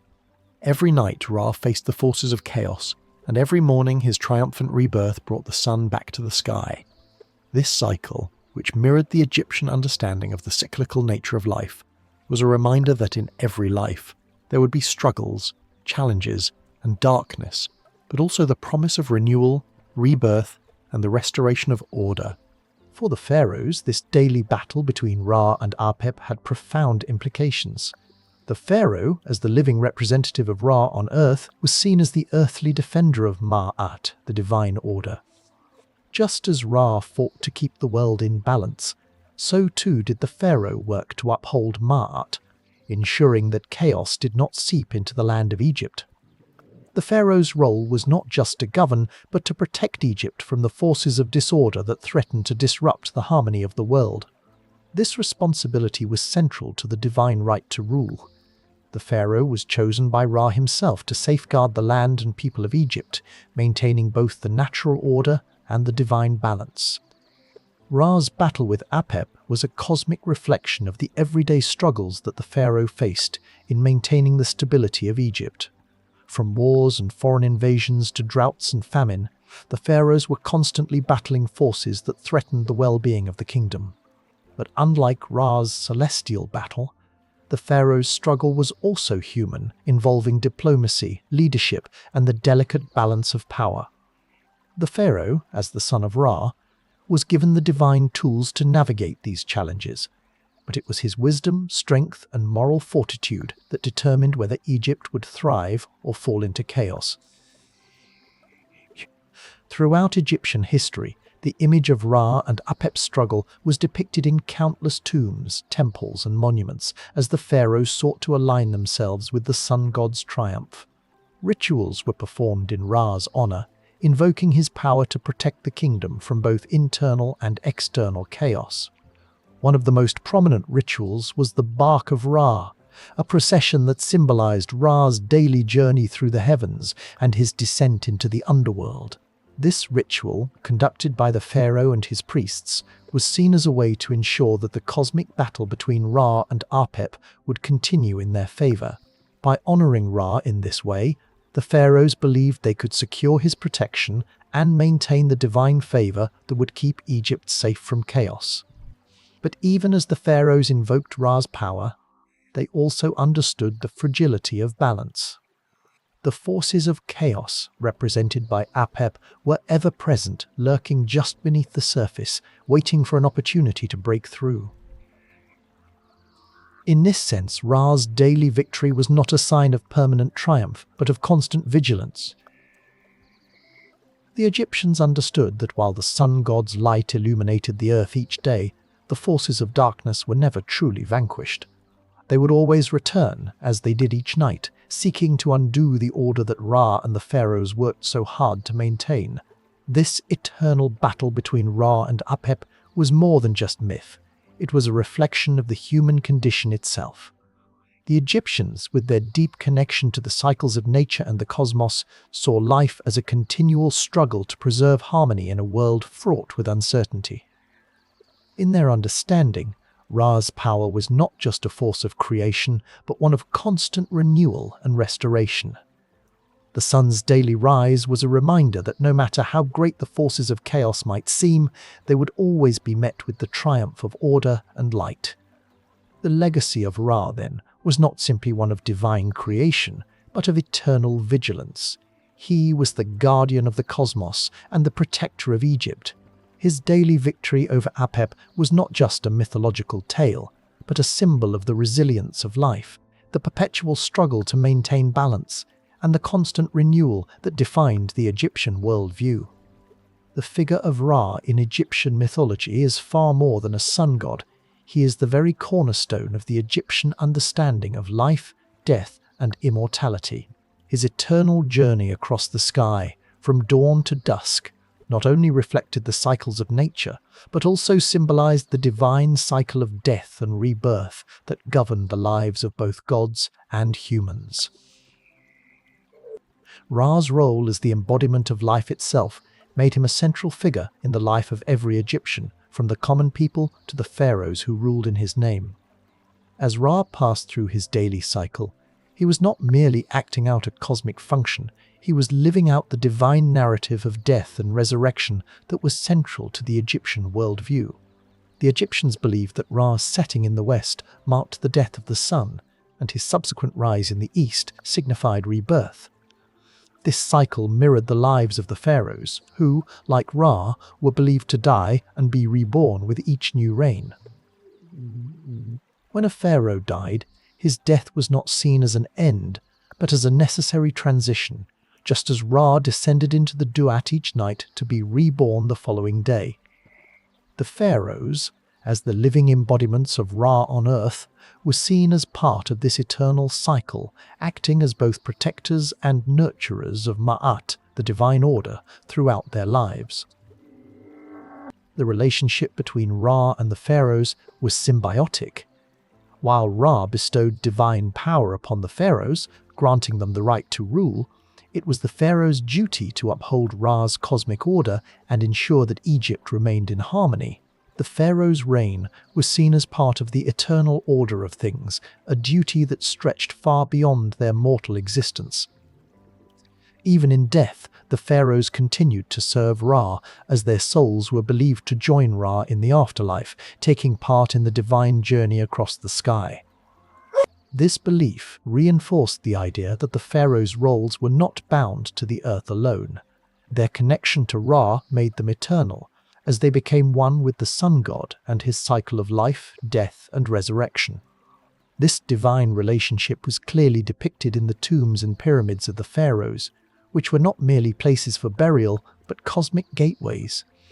The pyramid, in particular, symbolized the pharaoh's journey from death to resurrection.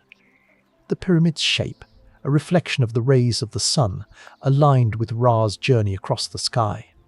It was believed that the pharaoh's soul would ascend through the pyramid to join Ra in the afterlife, where they would share in the god's eternal light and rule over the land of the dead. This belief in the pharaoh's immortality, reinforced through the symbolic acts of burial and the grand construction of tombs, ensured that the divine order, established by Ra, would be upheld in both the mortal and spiritual realms. The pharaoh's connection to Ra also emphasized the idea of Ma'at, the cosmic balance and order that Ra created and maintained. As the living embodiment of Ra, the pharaoh's primary duty was to preserve Ma'at. This concept of balance was central to every aspect of Egyptian society, from the regular flooding of the Nile to the conduct of daily life. The pharaoh's actions were seen as a reflection of Ra's will, and it was only through the pharaoh's careful stewardship of the land and people that Egypt would remain in harmony with the gods. They were expected to govern with justice, wisdom, and in accordance with divine law, ensuring that the forces of chaos, represented by Set and Apep, would never again overrun Egypt. But as the centuries passed and Egypt faced invasions and changes in political structure, the idea of Ra's eternal cycle remained a constant, providing hope and continuity for the people. Even when foreign rulers came to power, they had to adopt the mantle of the pharaoh and the responsibility of upholding Ra's divine order. The legacy of Ra was so deeply ingrained in Egyptian society that no ruler, no matter their origins, could escape the idea that they were part of this eternal cycle. He was a god of great power and majesty, and his role in the Egyptian pantheon affected the daily lives of all Egyptians.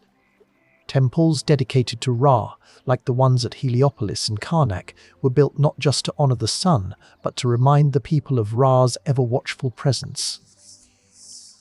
Ra was not simply a distant god, he was ever present in the lives of the people.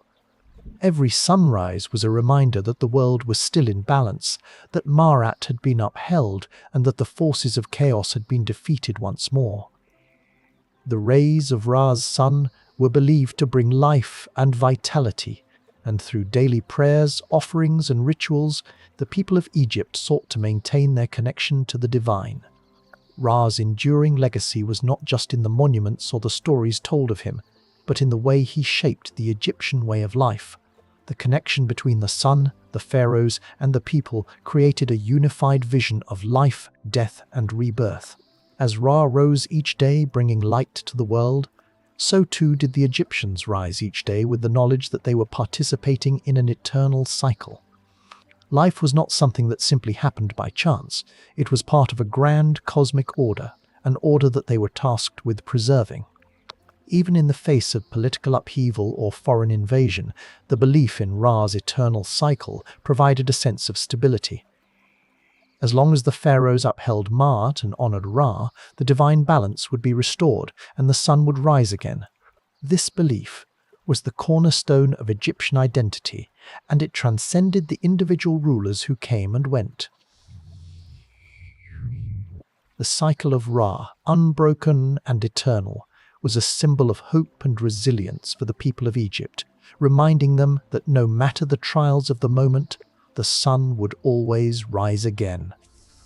In the end, the question remains, did the Egyptians truly believe in their immortality through Ra's eternal cycle?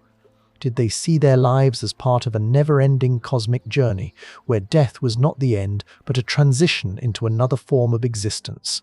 Perhaps, in the endless rise of the sun each day, they found a profound connection to Ra's promise of rebirth, a promise that extended beyond the pharaohs, reaching into the hearts of every Egyptian who looked to the sky and believed that their place in the world, however brief, was a part of something far greater. The birth of Horus marked the beginning of a saga that would define the future of Egypt itself. Born of Isis and Osiris, Horus's arrival was not just a moment of joy for his mother, but the dawning of hope for Egypt, which had been under the shadow of chaos and tyranny since the murder of his father. Osiris, the once benevolent ruler of Egypt, had been cruelly slain by his brother Set, the god of chaos and disorder. Set's reign had brought ruin to Egypt, for he did not govern with the wisdom and justice that Osiris had, but rather with selfishness and fear. The land, once fertile under Osiris's reign, was now plagued with drought and famine. It was in this time of suffering that Horus was conceived, an embodiment of divine vengeance and restoration, destined to avenge his father and reclaim the throne of Egypt. As a child, Horus was hidden away by his mother, Isis, in the marshes of the Nile Delta, where he was raised in secret to protect him from Set's wrath. Set, fearful of the child who would one day challenge him, sought to eliminate Horus before he could rise to power. Yet Horus's destiny was sealed. He was not only the rightful heir to the throne of Egypt, but also the living embodiment of divine order. Isis, as both a powerful sorceress and devoted mother, protected him and nurtured him, using her magic to shield him from Set's many attempts on his life. The young Horus, growing stronger and wiser with each passing year, was prepared for the inevitable confrontation that would decide Egypt's future. Horus's story was one of profound symbolism, representing the struggle for justice, the restoration of order, and the inevitable clash between good and evil. Horus was not only the son of Osiris, but also the avenger of his death, determined to right the wrongs Set had inflicted upon the world. His journey, however, would not be an easy one. From the moment he was born, Horus's life was marked by trials that tested not only his strength, but his ability to uphold Ma, the divine order that had been disrupted by Set's chaos. As the forces of good and evil clashed, Horus would have to prove that he was not just the rightful ruler, but a king capable of restoring balance to Egypt. Set, meanwhile, did not yield easily.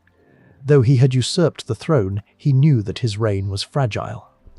Set's tyranny was marked by bloodshed and deceit, and his rule was based on fear, not the respect and reverence that Osiris had commanded.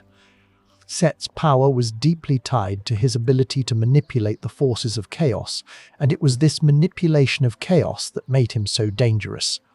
In contrast, Horus's strength was tied to his connection to Ra, the sun god, and his divine right to rule.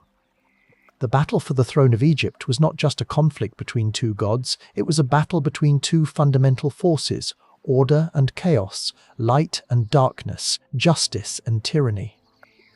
The conflict between Horus and Set was not merely a series of physical battles, it was also a battle of will and character. Horus, though youthful and inexperienced, had the divine support of his mother Isis and the wisdom of his father Osiris to guide him. Set, on the other hand, used trickery, lies, and brute force to maintain his hold on power. Their conflict reached its peak in a series of challenges and contests designed to test the strength, intellect, and moral fiber of each contender. These challenges, which took place before the assembly of the gods, would determine who was the rightful ruler of Egypt. In these contests, Set used every trick at his disposal to deceive and outmaneuver Horus. The final contest between Horus and Set would take place not only on the battlefield, but in the spiritual realm. The gods themselves would act as judges in the battle, with the outcome determining whether order or chaos would prevail in the land of Egypt. Horus, embodying the virtues of justice and righteousness, stood as the champion of Ma'at, while Set, the god of chaos, sought to destroy the very fabric of order that held the world together. This struggle, as ancient as time itself, would come to symbolize the eternal conflict between good and evil, light and darkness, and the need for balance in a world often pulled to the brink of destruction. As Horus matured, his battle to reclaim the throne of Egypt from Set became more than just a physical contest. It was a series of trials that tested his very essence. These trials were not only designed to prove Horus's strength, but to showcase his capacity to restore Ma'at, the divine order, and to reveal whether he was worthy of his father's legacy. Set, aware of Horus's growing power, knew that he could not simply rely on brute force to secure his hold on the throne. He used trickery and deceit to manipulate the gods, attempting to undermine Horus at every turn. However, despite Set's cunning, Horus proved himself not only as a warrior, but as a rightful ruler capable of upholding the cosmic order. Set, ever the trickster, sought to corrupt Horus's soul by sowing doubt and fear within him, attempting to manipulate the young god into making impulsive decisions.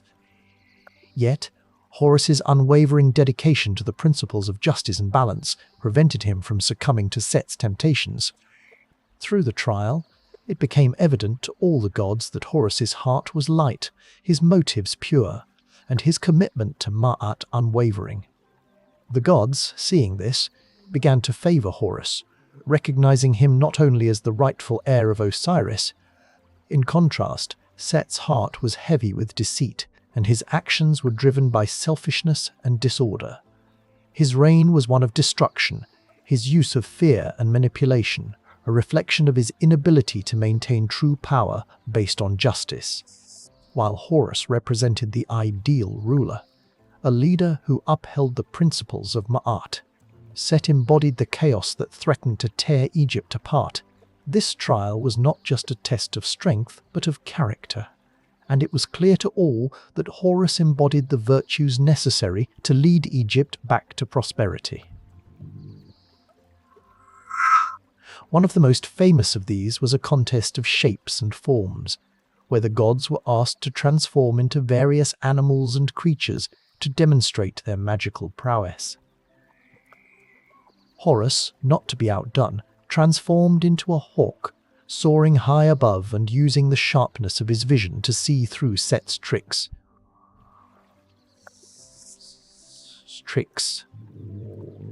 This contest, though seemingly trivial, symbolized the way in which Horus's clarity of vision and connection to the divine order gave him an advantage over Set's deceptive tactics.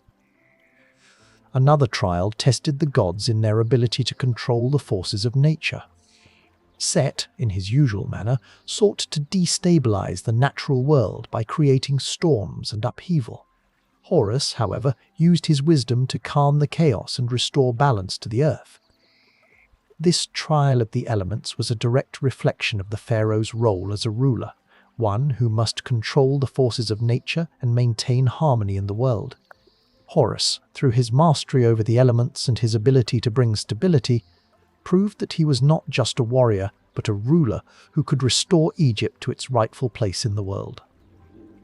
Through each of these trials, Horus showed the gods that he was more than just a divine avenger seeking revenge for his father's death. He was a leader, a ruler, and a protector, capable of restoring the divine order that had been shattered by Set's reign of chaos. The gods, seeing Horus's strength and wisdom, began to rally behind him, offering their support in his battle against Set.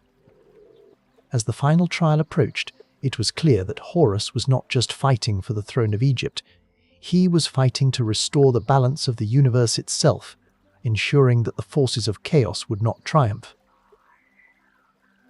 Set, on the other hand, was growing desperate. His attempts to corrupt and deceive Horus were failing, and the gods were beginning to see him for what he truly was, a god of destruction and discord. Set's power was based on manipulation, fear, and chaos, qualities that could never truly sustain the balance of the world. As the final confrontation neared, Set knew that if he were to hold on to the throne, he would have to resort to even darker measures. But Horus's strength, both physical and moral, could not be overshadowed.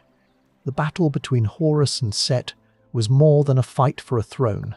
It was a battle between the forces of order and chaos, between the light of Ra and the darkness that threatened to engulf the world. The outcome of this conflict would determine the fate of Egypt, and ultimately the fate of the divine order itself. As Horus and Set faced off, the heavens themselves watched in anticipation. Horus's victory would restore Ma'at, bring prosperity to Egypt, and ensure that the cycle of life, death, and rebirth would continue. But as the battle reached its peak, one question loomed over the gods and the people of Egypt. Would Horus's victory be enough to permanently rid the world of the forces of chaos, or would the struggle between order and disorder continue as it had for eternity? The final battle between Horus and Set marked not only the culmination of their personal rivalry, but also the resolution of a cosmic struggle that had defined the fate of Egypt itself.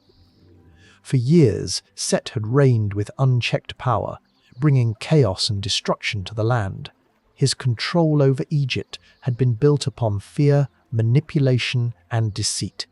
But Horus, the son of Osiris, stood as the last hope for the restoration of Ma'at, the divine order that held the universe in balance. This battle was not fought with weapons alone. While Horus was undoubtedly a fierce warrior, his strength lay not just in his physical prowess, but in his ability to maintain his moral integrity. Horus's sense of justice and righteousness was a direct reflection of his divine heritage. He was the living embodiment of Osiris's virtues: truth, balance, and the renewal of life. Set, by contrast, embodied the opposite: chaos, destruction, and disorder. The battle between them was symbolic of the eternal conflict that faced not only the gods, but humanity itself, the struggle between order and chaos, light and darkness, creation and destruction. The gods, who had witnessed the trials and tribulations of both Horus and Set, had already made their judgment. While Set's reign had brought Egypt to the brink of ruin, Horus was destined to restore what had been lost. As the final confrontation began, the forces of the universe seemed to hold their breath, waiting for the inevitable resolution. Horus, though youthful and less experienced in the ways of war, had something that Set lacked: a clear vision for the future of Egypt and a deep connection to the divine order that governed the world. Set, for all his cunning and strength, could only rely on his ability to deceive and manipulate. In the end, it was Horus's unwavering commitment to Ma that would lead him to victory. The battle took place in a storm of divine fury, with Horus and Set clashing in a series of violent supernatural encounters. Set, with his massive strength and his ability to summon storms and floods, sought to overwhelm Horus. But Horus, empowered by his mother Isis's magic and the guidance of his father Osiris, was able to withstand Set's attacks. The final blow came when Horus, using his sharp vision and divine clarity, struck down Set, forcing him to submit. The gods, witnessing Horus's victory, proclaimed him the rightful ruler of Egypt. Set, defeated but not destroyed, was banished to the desert, his influence over Egypt broken forever. With Set's defeat, the restoration of Ma'at could begin. Horus ascended to the throne as the true ruler of Egypt, ushering in an era of peace and prosperity. Under his reign, Egypt once again flourished. The land, which had suffered under Set's tyranny, now thrived under Horus's just and fair rule. The Nile once again flooded predictably, bringing with it the life-giving silt that nourished the crops. The people of Egypt, once oppressed by Set's reign, now lived in harmony with the gods, their lives guided by the principles of Ma'at. But while Horus's victory marked the restoration of order, it also symbolized something deeper.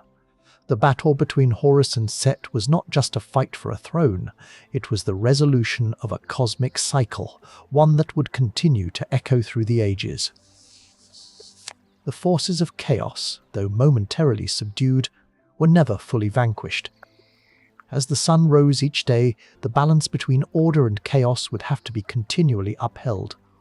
This understanding that the struggle between light and darkness, life and death, would always continue, was central to Egyptian thought. The gods themselves, even in their victory, understood that their battle was eternal, and they accepted the responsibility of ensuring that Ma'at was maintained. For Horus, the victory was not just a personal triumph, it was a divine responsibility. As pharaoh, Horus was not simply a ruler, he was a guardian of Ma'at, a protector of the cosmic order that kept the world in balance. The pharaoh's role, inherited from Horus, would be one of stewardship, ensuring that Egypt remained aligned with the divine will and that the forces of chaos would not overtake the land again. The pharaohs, who saw themselves as Horus's earthly representatives, would be entrusted with the sacred duty of upholding Ma'at throughout their reigns. The legacy of Horus, therefore, went beyond the restoration of Egypt to its rightful order. His victory was a symbol of hope, not just for the Egyptians, but for all of humanity. The idea that balance could be restored, that the forces of chaos could be overcome, was a powerful message that resonated through the centuries. Horus's reign marked the beginning of a new chapter for Egypt, one where the forces of order would continue to prevail, but only if the pharaohs remained vigilant and true to their divine duty. The struggle for order, for justice, and for balance was not just a mythological tale, it was a reflection of the very real challenges that the people of Egypt faced in their daily lives.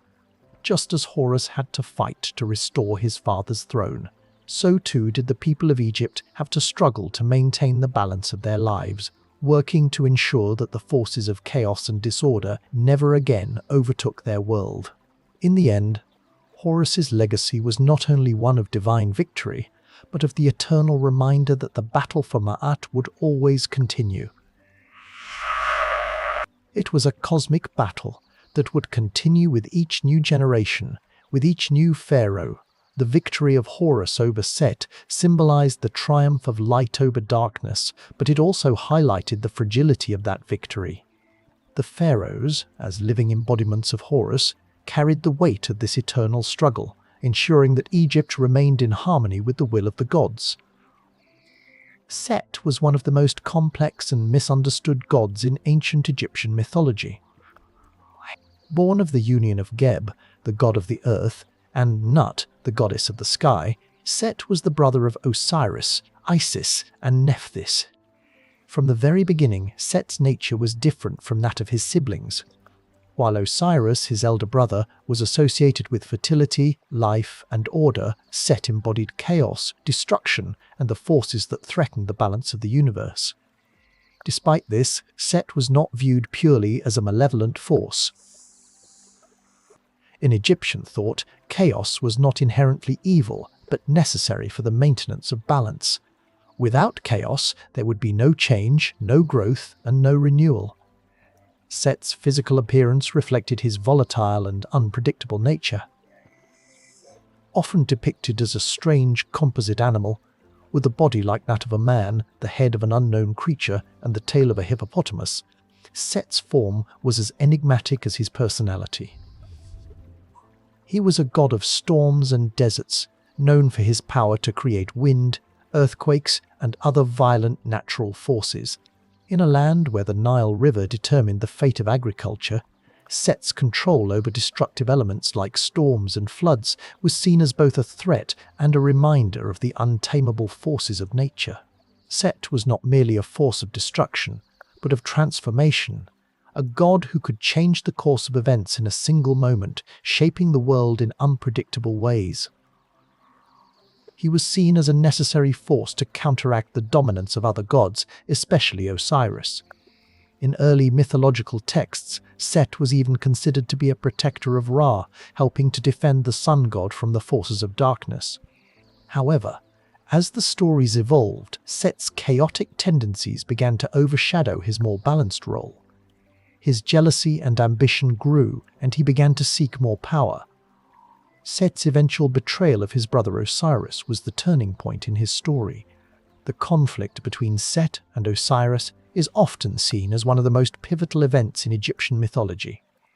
Osiris, a god of fertility and agriculture, was beloved by the people of Egypt for his wisdom and justice. He ruled with fairness, teaching the Egyptians how to cultivate the land and bringing prosperity to the kingdom. Osiris's reign was one of peace and harmony, and he was seen as the embodiment of Ma'at, the divine order that kept the world in balance. Set, however, saw Osiris's power as a threat to his own. His chaos and desire for control could not coexist with Osiris's reign of order and life. This jealousy eventually led Set to plot the downfall of his brother, an act that would resonate throughout Egyptian mythology and history. Set's betrayal of Osiris is often recounted in the myth of Osiris's death and dismemberment. Driven by envy, Set invited Osiris to a grand feast where he presented a beautiful wooden chest, perfectly shaped to fit Osiris's body. When Osiris lay inside, Set sealed the chest and cast it into the Nile River, where it was carried away to the far-off lands of Byblos. Set's actions were driven not only by personal hatred, but also by his belief that in eliminating Osiris, he could take control of the throne and rule over Egypt unchallenged. His plot succeeded, and Osiris's body was dismembered and scattered across the land. This act of betrayal and murder was Set's declaration of war on order itself, signalling the beginning of a prolonged struggle between him and the forces that sought to restore balance. But while Set's actions brought chaos and destruction, they also set in motion a cycle of death and resurrection. Osiris's death was not the end of his story, as his wife Isis and his son Horus would later restore his legacy.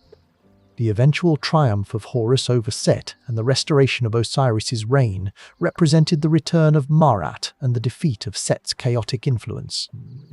Yet, Set's role in this cycle was far from over. Though he was defeated, he continued to be a symbol of chaos, a necessary force that would forever challenge the balance of the universe. Set's enduring role in Egyptian mythology reflects the complex relationship between order and chaos, creation and destruction. While the gods of order, like Osiris and Horus, represented stability and justice, Set was the ever-present reminder that change and transformation were inevitable. His presence in the myths highlights the ancient Egyptians' understanding that the world could never remain static. Just as the sun set each evening and was reborn each morning, so too did chaos and order perpetually clash, creating the cycles of life and death that defined Egyptian existence. Set's legacy, however, was not solely one of destruction. While he was the god of chaos, he was also a god of strength and perseverance. In battle, Set was seen as a fierce and powerful deity, one who could help his followers overcome their enemies. This duality, Set as both a destroyer and a protector, made him a complex and multifaceted figure in Egyptian mythology. Though he was often depicted as the antagonist in the myths of Osiris and Horus, Set's actions were ultimately a reflection of the natural order that the Egyptians recognized in the world around them. Set's conflict with Osiris might have marked the beginning of his rise to power, but it was his deep rivalry with Osiris's son Horus that defined his legacy and cemented his role as the god of chaos in Egyptian mythology. Set's jealousy over Horus's rightful claim to the throne of Egypt led to a fierce battle between the two gods, a battle that would not only decide the fate of Egypt, but also symbolized the eternal struggle between order and disorder. After the murder of Osiris, Horus, as the son of the slain king, was determined to avenge his father's death and restore the throne to the rightful ruler. Set, having already usurped the throne, was not prepared to relinquish his power. The clash between Horus and Set was not merely one of physical might, but one that tested the very essence of their divine natures. Horus, the god of justice and divine order, embodied Ma'at, the cosmic principle of balance, truth, and harmony. Set, the god of chaos, disorder, and destruction, represented the antithesis of Horus's values, and it was this fundamental opposition that fueled their intense conflict. Set's strategy was not one of open battle alone. He used trickery, deceit, and manipulation to undermine Horus at every turn. He sought to corrupt Horus's heart, to sow seeds of doubt and discord, and to undermine his legitimacy as the rightful ruler of Egypt. Set was a master of illusions and deception, and he used these skills to test Horus's resolve and character.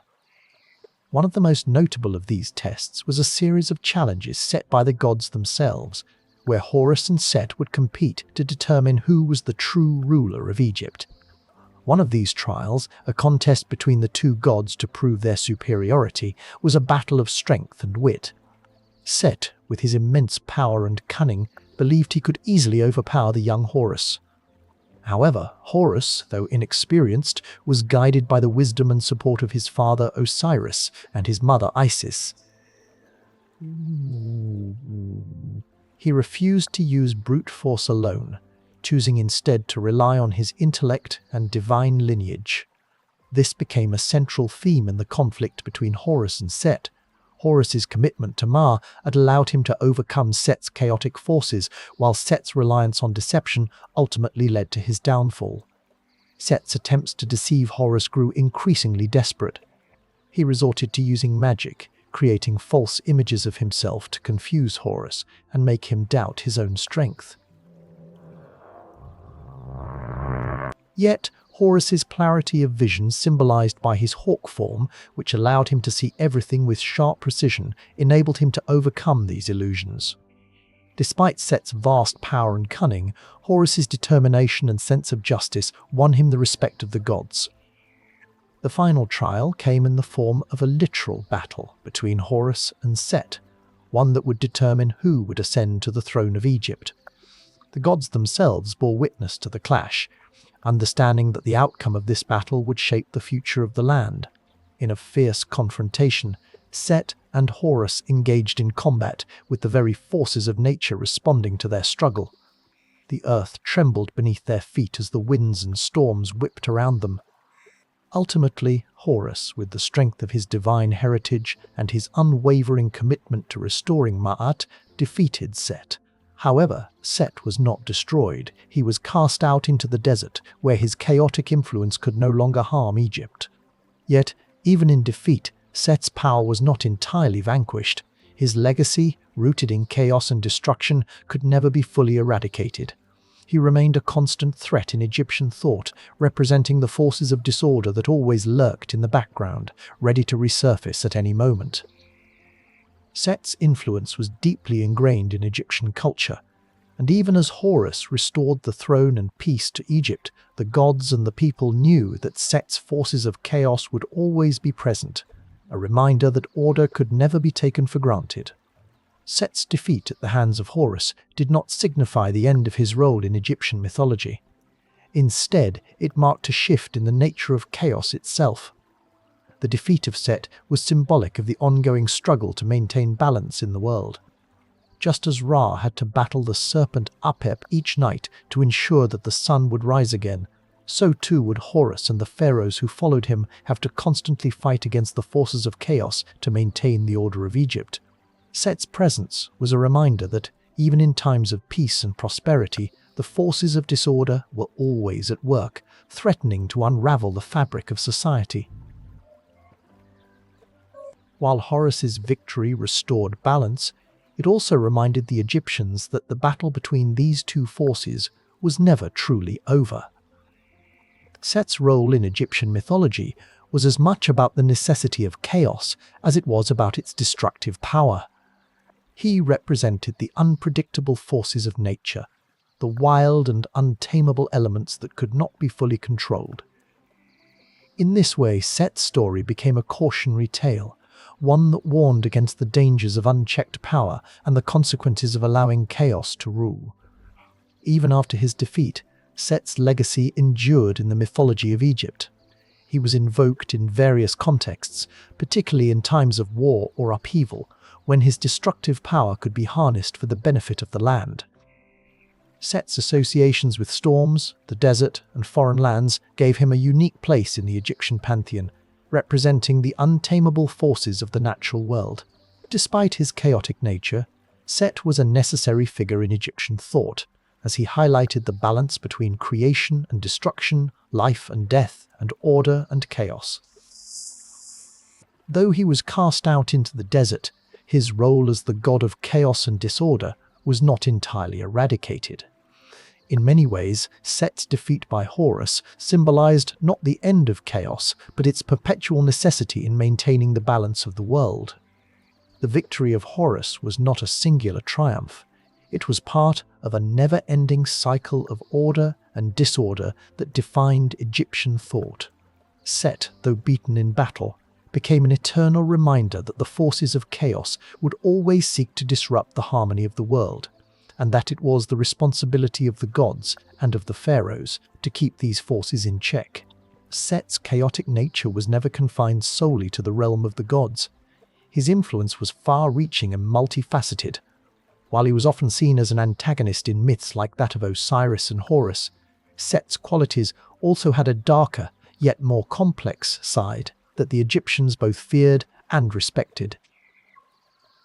Set was associated with the wild and untamable aspects of the natural world, storms, desert winds, and the violence of the wilderness. These elements, though destructive, were also essential to the cycles of life. In a land where the Nile's flooding was essential for agriculture, the destructive power of storms was paradoxically necessary for the creation of fertile soil. Set represented this paradox. He was a force of destruction, but he was also a catalyst for change, a reminder that without destruction there could be no renewal. Furthermore, Set's role was not solely negative. While he was often portrayed as the adversary, the embodiment of chaos, he was also a god of strength and perseverance. Warriors, particularly those involved in battle, often invoked Set for his power and protection. Set's force was seen as the power needed to overcome obstacles, break through barriers, and achieve victory in the face of overwhelming odds. In this light, Set became a god who was both feared and revered, representing the violent, unpredictable forces that could bring change, but also impose challenges. He was the force behind the breaking of old structures, and in doing so, he made room for the new. Set's relationship with the pharaohs further solidified his complex nature. While pharaohs were generally associated with Horus, as Horus was seen as the divine protector and ruler, there were times when Set's power was invoked in more practical, military contexts. Set was often called upon in times of war or conflict, where his chaotic and violent nature was seen as an asset. In this sense, Set could be viewed as a necessary, albeit dangerous, force that ensured the pharaoh could maintain their power, especially during periods of political instability or foreign invasion. The balance between Horus and Set in the royal ideology reflected this dual role. Horus as the force of righteous rule, and Set as the god of necessary destruction and conflict. Yet, as the gods continued to interact with Set in these various roles, it became clear that the tension between order and chaos was never meant to be fully resolved. Set's ultimate defeat by Horus did not rid the world of chaos. Instead, it established the idea that chaos was an ever-present force, one that could be temporarily subdued but never permanently vanquished. This understanding mirrored the very nature of Egyptian life, where cycles of order and disorder, growth and decay, prosperity and famine were all seen as part of the natural flow of existence. In the Egyptian worldview, no force, neither divine nor mortal, could remain static. Just as the sun rose and set each day, bringing light and darkness in their endless cycle, so too did the forces of chaos and order perpetually shift and realign. In Egyptian thought, the cosmos was seen as a delicate balance, one that required constant vigilance to maintain. While Horus was the symbol of the pharaoh's divine right to rule and restore order, Set's role reminded the people that no ruler could ever truly rest in the certainty of their power. Each ruler, each pharaoh, had to continuously fight against the forces of chaos to ensure that the order of Ma'at remained intact. The pharaohs were not only tasked with maintaining the land of Egypt in harmony, but also with keeping the world in balance, understanding that their reigns were temporary and that the forces of disorder, represented by Set, would always be a threat to the established order. Set's myth also emphasizes the idea of duality that permeated Egyptian culture. He was both feared and honored, a god who symbolized both destruction and transformation. Through his struggles with Osiris and Horus, Set became a symbol of the necessary tension between creation and destruction, light and darkness. This duality reflected the fundamental truths of Egyptian life, where every positive force required its opposite to exist. Set, as the god of chaos, was therefore not purely evil, but an essential part of the divine balance that the Egyptians sought to uphold. The role of Set in Egyptian mythology illustrates the profound understanding the ancient Egyptians had of the world's cyclical nature. While they sought to live in harmony with the gods and the forces of nature, they understood that conflict and destruction were inevitable aspects of life. The defeat of Set did not signal the end of chaos, but the beginning of a new phase in the ongoing struggle to maintain Ma'at. In this sense, Set's legacy endured not just in his mythological stories, but in the very structure of Egyptian society, where the constant effort to balance chaos and order shaped the lives of the people and the leadership of the pharaohs. As Egypt progressed through the ages, Set's influence continued to be felt in the rituals and beliefs of the people. He remained a figure of both reverence and fear, a god whose chaotic nature was both an essential part of the world and a destructive force that had to be controlled. In the great battle between Horus and Set, the Egyptians learned that both order and chaos were necessary parts of the cosmos, and they must work continuously to keep the balance intact. In the realm of Egyptian gods, Anubis stood as one of the most revered and significant figures. Known as the god of mummification and the protector of the dead, Anubis was an essential part of Egyptian spiritual beliefs. He was the son of Osiris, the god of the afterlife, and Nephthys, the goddess of night and morning. From his very birth, Anubis was destined to play a vital role in the journey from life to death and beyond. His connection to death and the afterlife was not one of fear or malice, but of guidance, protection, and the establishment of order in the realms beyond the mortal world. Anubis's physical appearance further illustrated his dominion over death. Often depicted with the head of a jackal or dog, he was associated with the creatures that roamed the desert, scavenging the bodies of the deceased. In ancient Egypt, jackals were seen as protectors of the dead, watching over burial sites and guarding the souls that passed into the afterlife. The jackal's natural association with death, as well as its vigilance, made it an ideal animal to represent the god who oversaw the mummification process and the safe passage of souls to the underworld. The role of Anubis in Egyptian religion was multifaceted. As the god of mummification, he was intimately tied to the process of preserving the body, ensuring that the deceased would live on in the afterlife.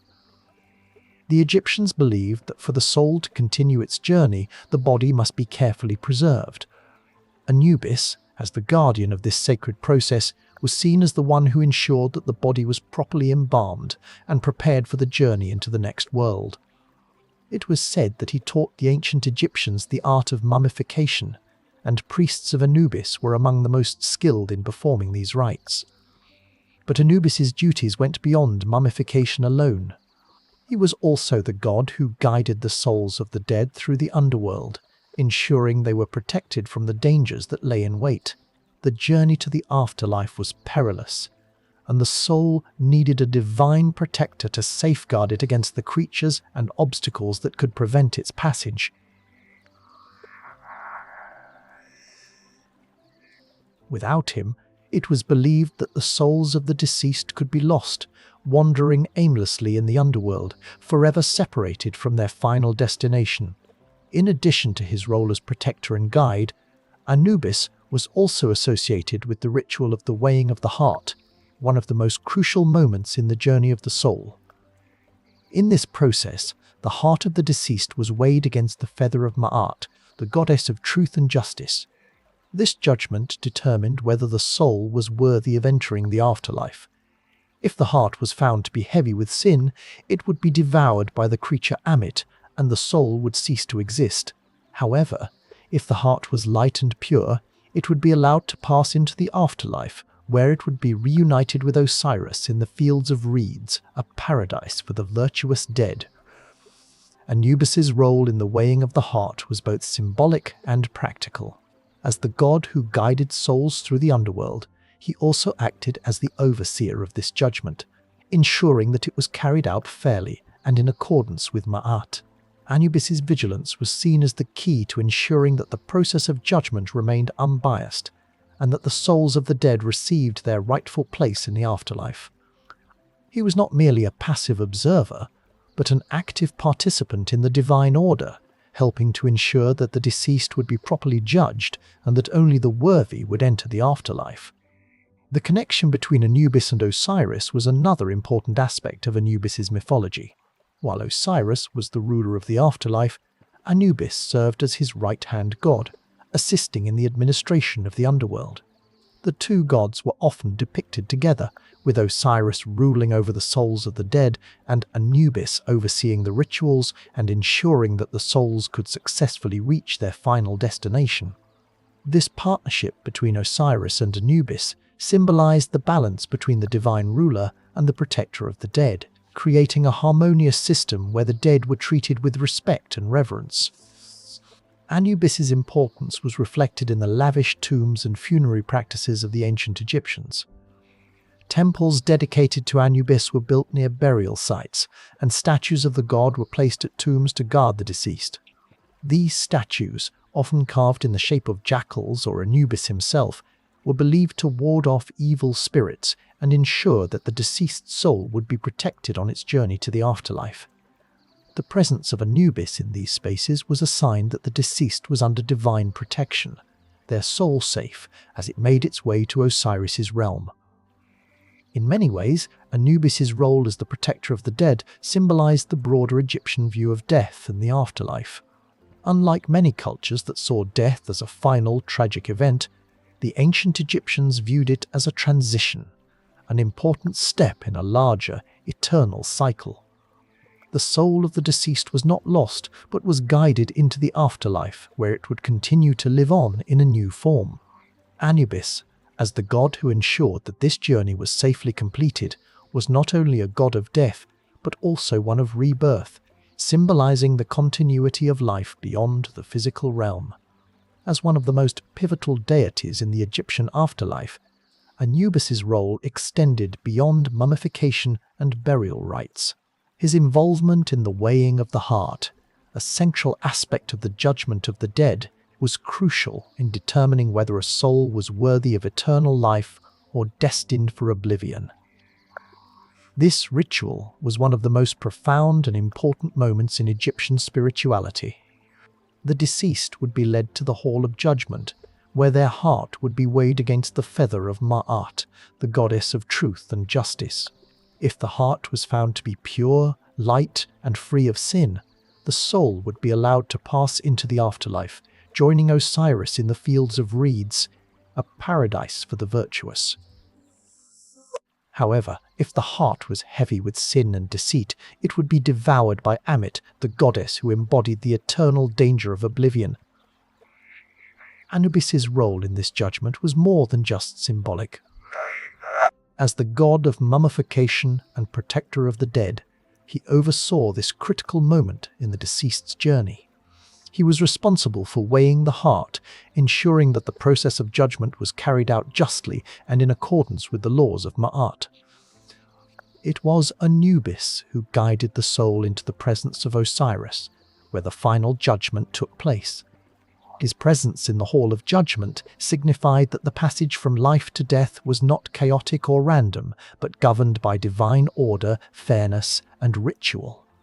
In many ways, Anubis was the ultimate guardian of cosmic justice, ensuring that the souls of the dead were treated with the respect they deserved, regardless of their deeds in life.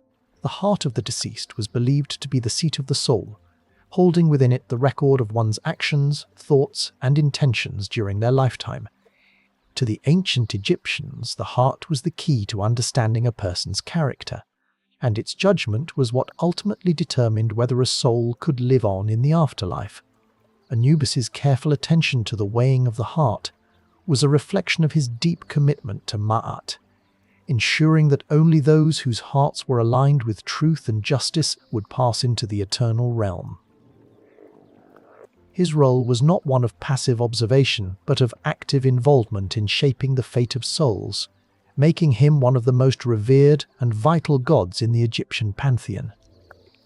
While Set, the god of chaos, embodied destruction and disorder, Anubis represented the necessary order and protection of the soul. His guidance in the afterlife was critical in maintaining the spiritual balance that the Egyptians believed was essential for their continued existence in the next life. Without Anubis, the journey of the soul would have been perilous and uncertain, filled with dangers that could easily cause it to falter or fail. His vigilance and care were what allowed the deceased to face the challenges of the afterlife with confidence, knowing that they were being guided and protected by one of the most powerful deities in the Egyptian worldview. In the Egyptian myth of the afterlife, Anubis's role was not only that of a protector, but also a mediator between the living and the dead. He was often invoked during funerary rites, ensuring that the deceased would be well prepared for their journey into the underworld. Rituals were performed to honor Anubis, invoking his power and protection, and ensuring that the deceased's soul would not be lost. These rituals included the embalming process, where Anubis's priests would work to preserve the body, keeping it intact for the journey to the afterlife.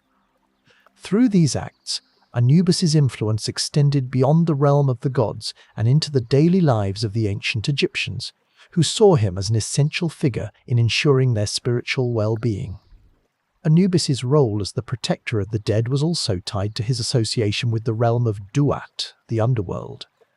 In Duat, the souls of the deceased navigated a complex and treacherous landscape filled with obstacles and monsters that could prevent them from reaching their final destination. It was Anubis's guidance that ensured these souls remained safe from the dangers of the underworld. He was often depicted as a guide who led the deceased through these trials, helping them navigate the perilous journey. In this sense, Anubis was not just a figure of death, but also one of transformation and hope.